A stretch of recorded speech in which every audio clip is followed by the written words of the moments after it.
Hello, I'm Cecilia and welcome back to my channel where we talk about aligning with your purpose, trusting your inner wisdom and developing the mindset and confidence to build a meaningful business and life. And today we're going to talk about how to start building your business when you are an introvert and a shy person. And guess why we're talking about this? Because that's me.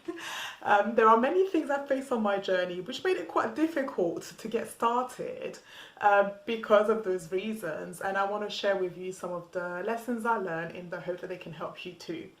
So you're going to get a better understanding as to how your shyness and introversion might come up and show up in your business, what to do about it, and more importantly, how to not be paralyzed by those things and to genuinely believe that you can still achieve what you want. You are still capable to build a business and achieve your goals, even if you are an introvert.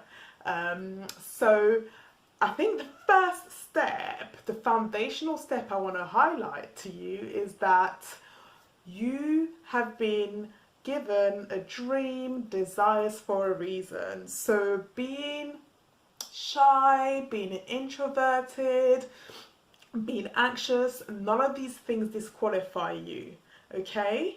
And if anything, they're just coming up as an opportunity for you to see what you're capable of, even though you have a perceived belief that these things are going to hold you back.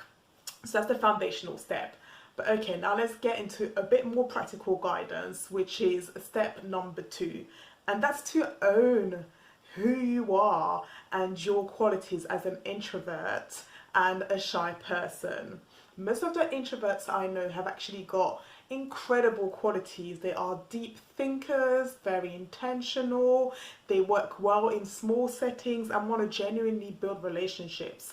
And those qualities are really going to help you stand out actually, because whilst when you look online it looks like the people that are the loudest and that have a million friends are the people that succeed, business is really about building genuine relationships, which means that it is important that you're a deep thinker, that you're intentional and that you're caring.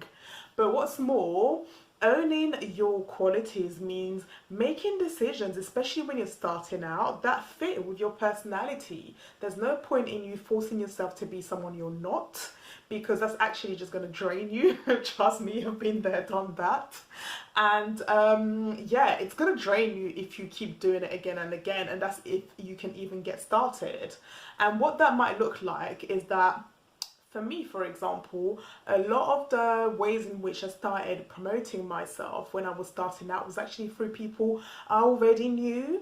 So because I'm someone who, doesn't know that many people, but kind of prefers like small communities, thankfully there were a few entrepreneurs I'd already met, or there were groups that I was a part of, and I did a few like collaborations with them through live Instagrams or workshops, and that gave me a way to start promoting what I do without totally going to the wild west trying to reach out to total strangers.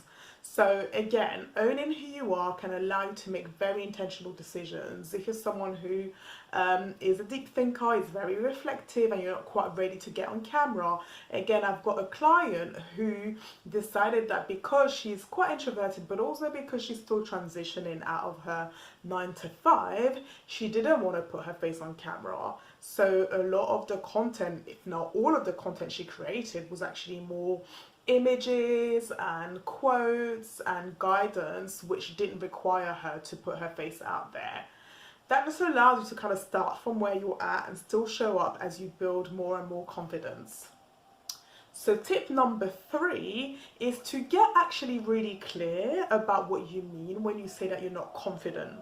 The biggest thing I find is that people come to me telling me they're not confident, and they're like, I'm not confident and I just can't speak in public or put myself out there.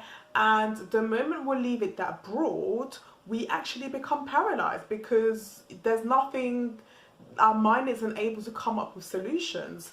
So when I say get very clear and specific about what you're not confident about, I want you to spend a bit of time thinking about, well, actually, when you say you're not confident, for example, showing up on camera or networking, that's a good one, networking, what does that actually mean?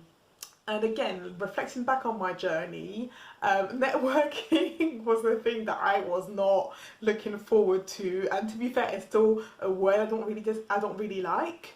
But obviously, you sell your services to people, you collaborate with other people, so you have to build relationships, right? Which is networking. So when I sat with myself and kind of connected to my body again and the discomfort, and I just acknowledged how I felt and tried to investigate why that was, I realized that actually some of the challenges I faced was that I didn't really know how to introduce myself. I didn't really know what to say, how to start a conversation. I didn't know how to maintain a conversation. It sounds really silly, but being introverted, being someone who kind of loses their energy quite easily by talking to too many people. I am feeling awkward half of the time. It was something that I genuinely really struggled with, and sometimes I still have to kind of remind myself, okay, oh, it's an issue. I don't really know what to say. That's why I feel weird. But the beauty of breaking it down into the specificity as to why you're not confident means that you can come up with a solution. So using this example of networking, being aware of that, I realized that, oh, okay, I just need to come up with a statement that allows me to introduce myself in a simple and clear way. And then with regards to introducing myself to people, I was able to develop a basic template which was a way for me to kind of say hello, explain my reason for reaching out to them, and again, just introduce myself in a genuine, friendly way. But also, what was great about that was that I had a template, but whenever I came across new people, I was able to adapt that, because there were people that, for example, I would see on LinkedIn who had really incredible profile, and that got me excited. And again, just my emotions and my excitement was a beautiful prompt to let me know that, oh, well, this is how I feel. I'm not going to hide who I am. So I'm going to be like, hey, it's really cool that you work for that organization. Is that the field that you like? And then I'll introduce myself and literally just have a normal conversation. Okay. So tip number 3 is about stopping to say that you're not confident. Okay, let me rephrase that. It's about not waiting to feel confident, but actually moving towards doing more and being more practical. And let me give you a bit more information about that. What I mean is that for many people, they actually think that confidence is a feeling.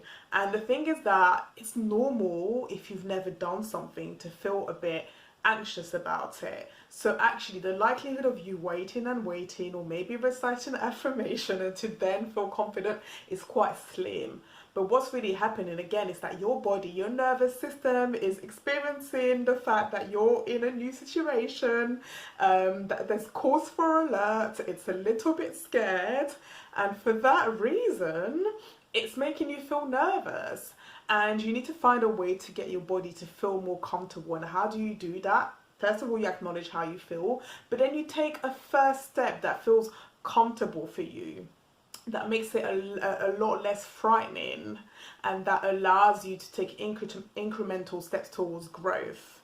And what that might look like is, in entrepreneurship, you'll have sales conversations, or you catch up with new people. And again, if you're like me, a bit shy, a bit awkward, a bit introverted, that actually requires quite a lot of energy from you.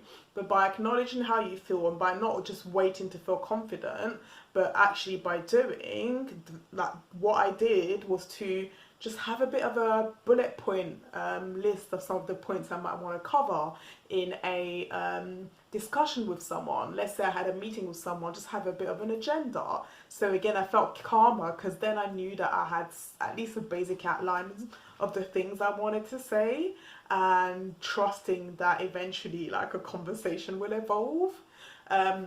But again, it's about giving yourself the chance to take incremental steps, because the thing about being introverted, being quite shy, it's realizing that there are plenty of introverts that are doing incredible things and that actually look quite comfortable doing what may seem scary at first.